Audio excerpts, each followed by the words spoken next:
حضرت امام حسین رضی اللہ تعالی عنہ جب راستے میں تھے اور حر بن یزید ریاحی مقابلے میں آ گیا اور اس کے ساتھ کوفی بھی تھے، تو اس وقت ان سے مخاطب ہو کر کے کوفیوں سے آپ نے ایک خطبہ ارشاد فرمایا کہ لوگوں، میں تمہیں بتانا چاہتا ہوں کہ میں کیوں یہاں آیا ہوں، میرے آنے کا مقصود کیا ہے۔ سلطنت کے حصول کے لیے حضرت امام حسین نہیں آئے۔ اقبال نے کہا مدعاش سلطنت بودے اگر خود نہ کر دے با چنی ساما سفر۔ اگر ان کا مقصود سلطنت اور تخت و تاج ہوتا تو وہ اتنے تھوڑے افراد کے ساتھ اور بچوں کے ساتھ یہاں نہ آتے۔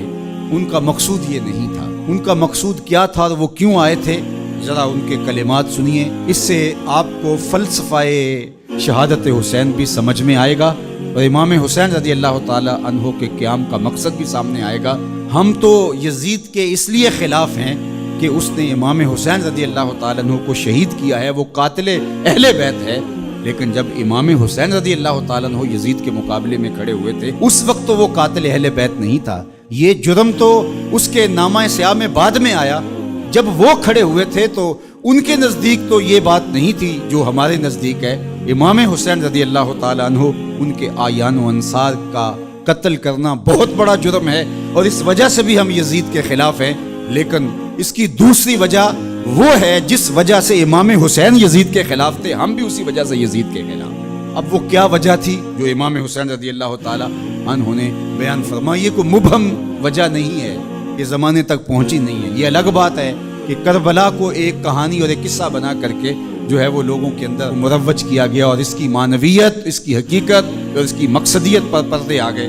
سنو امام حسین رضی اللہ تعالی عنہ نے کیا فرمایا، الا وَإِنَّ هَؤُلَاءِ قَدْ لَازِمُوا طَاعَةَ الشَّيْطَانِ۔ میں اس لیے کھڑا ہوا ہوں، اس لیے میدان عمل میں موجود ہوں، بچوں، بوڑھوں اور جوانوں کے ساتھ، دودھ پیتے شیر خواروں کے ساتھ میں اس لیے میدان عمل میں آیا ہوں کہ یزید اور پوری یزیدیت قد لازموا طاعۃ الشیطان، انہوں نے شیطان کی اطاعت کو قبول کر لیا ہے، وترکوا طاعۃ الرحمن، اور رحمان کی اطاعت کو ترک کر دیا۔ اب جب رحمان کی اطاعت کو ترک کر دیا جائے اور شیطان کی اطاعت کو لازم کر لیا جائے تو حسین پھر بھی نہ کھڑا ہو تو پھر نبی کے لعاب کا اور فاطمہ کے دودھ کا اثر نظر کب آئے گا؟ اللہ اکبر۔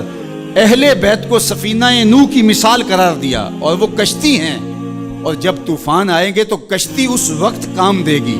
اگر کوئی فوج میں بھرتی ہو اور جب جنگ لگے تو اس وقت وہ چھٹی پہ چلا جائے تو یہ سوائے لطیفے کی اور کیا ہو سکتا ہے؟ جب حضور نے اہل بیت کو کشتی قرار دیا تو جب امت پر طوفان آیا اور شیطنت پورے جوبن پر آئی، اگر یہ کشتی آج نہیں کام آنا تھا تو پھر کب کام آنا تھا؟ اس لیے حسین ابن علی کو اس وقت کھڑا ہونا پڑا، اس لیے کہ کشتی نے طوفانوں میں ہی تو کام آنا ہے اور طوفان تو بفر چکے ہیں۔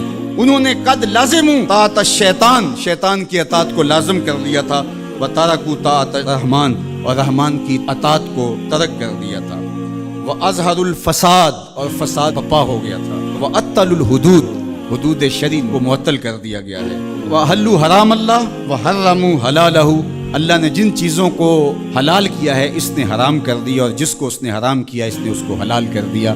اب یہ ہیں یزید کے کرتوت، یہ ہے اس کا عمل۔ حضرت امام حسین نے فرمایا مجھے بتاؤ، جب میرے رسول کی شریعت پامال ہو رہی ہو، حلال کو حرام کر دیا جائے، حرام کو حلال کر دیا جائے، حدوں کو معطل کر دیا جائے اور فساد بپا ہو جائے، شیطان کی اطاعت کھلے بندوں کی جائے، رحمان کی اطاعت ترک کر دی جائے، تو جس کے پاس کشتی ہے اس طوفان میں، کیا وہ اب بھی میدان عمل میں نہیں آئے گا؟ تو کہا حسین ابن علی اس لیے آیا ہے کہ اس وقت حسین ابن علی کا ہی آنا بنتا تھا، اس لیے کہ پیغمبر کی گود میں حسین ابن علی ہی تو کھیلا تھا، اس لیے آج حسین ابن علی میدان عمل میں موجود ہے۔ اللہ اکبر۔ یہ تھا مقصد حضرت امام حسین رضی اللہ تعالیٰ عنہ کا۔ نہ تخت و تاج کی چاہت تھی، نہ کوئی بغاوت تھی اور نہ جلد بازی کا نتیجہ تھا، بلکہ بہر حق درخواہ کو خون غلطی داست، مقصود حضرت امام حسین رضی اللہ تعالیٰ عنہ کا حق کے لیے خاک و خون میں اپنے آپ کو ملانا تھا، پس بنائے لا الہ گردی داست، اور لا الہ کی بنا کو حضرت امام حسین نے قائم کر